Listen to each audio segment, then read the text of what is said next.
तेरा वचन मेरे पाँवों के लिए दीपक है और मेरे मार्ग का उजियाला है। तेरा वचन मेरे पाँवों के लिए दीपक है। पहला पाठ सैमुअल का दूसरा ग्रंथ अध्याय 7 पद संख्या 4 से 5, 12 से 14 और 16 आयत। प्रभु की वाणी नातान को ये कहते हुए सुनाई पड़ी, मेरे सेवक दाऊद के पास जाकर कहना, प्रभु ये कहता है, जब तुम्हारे दिन पूरे हो जाएंगे और तुम अपने पुरखों के साथ विश्राम करोगे, तो मैं तुम्हारे पुत्र को तुम्हारा उत्तराधिकारी बनाऊंगा और उसका राज्य बनाए रखूंगा। वह मेरे आदर में एक मंदिर बनवाएगा और मैं उसका सिंहासन सदा के लिए सुदृढ़ बना दूंगा। मैं उसका पिता होऊंगा और वह मेरा पुत्र होगा। तुम्हारा वंश और तुम्हारा राज्य मेरे सामने बने रहेंगे और उसका सिंहासन अनंत काल तक सुदृढ़ रहेगा। ये प्रभु की वाणी है। ईश्वर को धन्यवाद। भजन अनुवाक्य। उसका वंश सदा सर्वदा बना रहेगा। उसका वंश सदा सर्वदा बना रहेगा। हे प्रभु, मैं सदा ही तेरी कृपा का गीत गाता रहूंगा। मैं पीढ़ी दर पीढ़ी तेरी सत्य प्रतिज्ञता घोषित करता रहूंगा। तूने कहा, मेरी कृपा सदा ही बनी रहेगी। मेरी सत्य प्रतिज्ञता आकाश की तरह चिरस्थायी है। अनुवाक्य। उसका वंश सदा सर्वदा बना रहेगा। मैं अपने कृपा पात्र को प्रतिज्ञा दे चुका हूँ। मैंने शपथ खाकर अपने सेवक दाऊद से कहा, मैं तुम्हारा वंश सदा सर्वदा के लिए स्थापित करूँगा। तुम्हारा सिंहासन युग युगों तक सुदृढ़ बनाए रखूँगा। अनुवाक्य। उसका वंश सदा सर्वदा बना रहेगा। वह मुझसे कहेगा, तू ही मेरा पिता, मेरा ईश्वर और मेरा उद्धारक है। मेरी कृपा उस पर बनी रहेगी। मेरी प्रतिज्ञा उसके लिए चिरस्थायी है। अनुवाक्य। उसका वंश सदा सर्वदा बना रहेगा। रोमियो के नाम संत पौलुस का पत्र अध्याय 4 पद संख्या 13, 16 से 18 तथा 22 तक। पाठ का मूल संदेश है, उसने निराशाजनक परिस्थिति में भी आशा रखकर विश्वास किया। ईश्वर ने इब्राहिम और उसके वंश को प्रतिज्ञा की थी कि वे पृथ्वी के उत्तराधिकारी होंगे।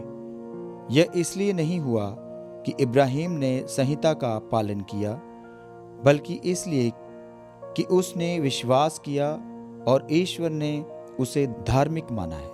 यह प्रतिज्ञा विश्वास पर और इसलिए कृपा पर भी निर्भर रहती है। वह न केवल उन लोगों पर जो संहिता का पालन करते हैं, बल्कि समस्त वंश पर लागू होती है। उन सबों पर जो इब्राहिम की तरह विश्वास करते हैं। इब्राहिम हम सबों का पिता है, जैसा कि लिखा है, मैंने तुमको बहुत से राष्ट्रों का पिता नियुक्त किया है। ईश्वर की दृष्टि में इब्राहिम हमारा पिता है। उसने ईश्वर में विश्वास किया, जो मृतकों को जिलाता है और शब्द मात्र कहकर चीजों की सृष्टि करता है। इब्राहिम ने निराशाजनक परिस्थिति में भी आशा रखकर विश्वास किया और वह बहुत से राष्ट्रों का पिता बन गया, जैसा कि उससे कहा गया था, तेरे असंख्य वंशज होंगे। उस विश्वास के कारण ईश्वर ने उसे धार्मिक माना है। यह प्रभु की वाणी है। ईश्वर को धन्यवाद। जय घोष। हे प्रभु, तेरे मंदिर में रहने वाले धन्य हैं, वे सदा तेरी स्तुति गाते हैं। संत मत्ती के अनुसार पवित्र सुसमाचार अध्याय 1 पद संख्या 1 से 16, 18 से 23। इब्राहिम की संतान, दाऊद के पुत्र, यीशु ख्रीस्त की वंशावली।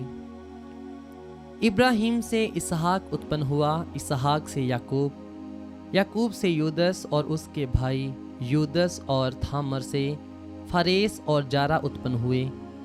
फारेस से एसरोम, एसरोम से अराम, अराम से अमीनदाब, अमीनदाब से नासोन, नासोन से सलमोन, सलमोन और रखाव से बोज, बोज और रूत से ओबेद, ओबेद येसे से राजा दाऊद उत्पन्न हुए। दाऊद और उरियस की विधवा से सुलेमान उत्पन्न हुआ।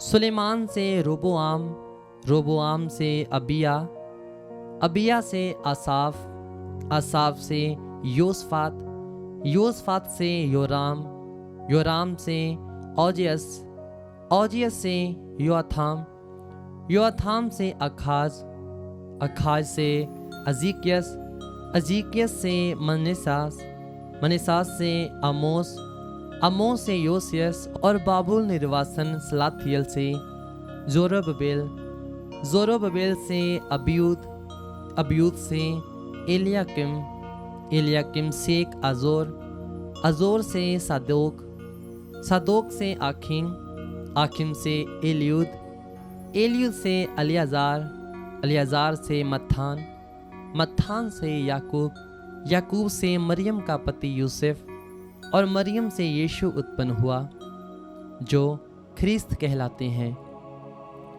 मसीह का जन्म इस प्रकार हुआ। उनकी माता मरियम की मंगनी यूसुफ से हुई थी, परंतु ऐसा हुआ कि उनके एक साथ रहने से पहले ही मरियम पवित्र आत्मा से गर्भवती हो गई। उसका पति यूसुफ उसे चुपके से त्याग देने की सोच रहा था, क्योंकि वह धर्मी था और मरियम को बदनाम नहीं करना चाहता था।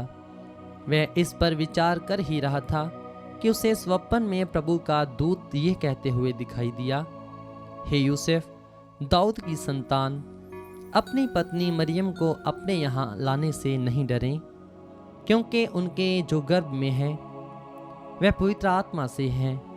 वह पुत्र प्रसव करेगी और आप उसका नाम यीशु रखेंगे, क्योंकि वह अपने लोगों को उनके पापों से मुक्त करेगा।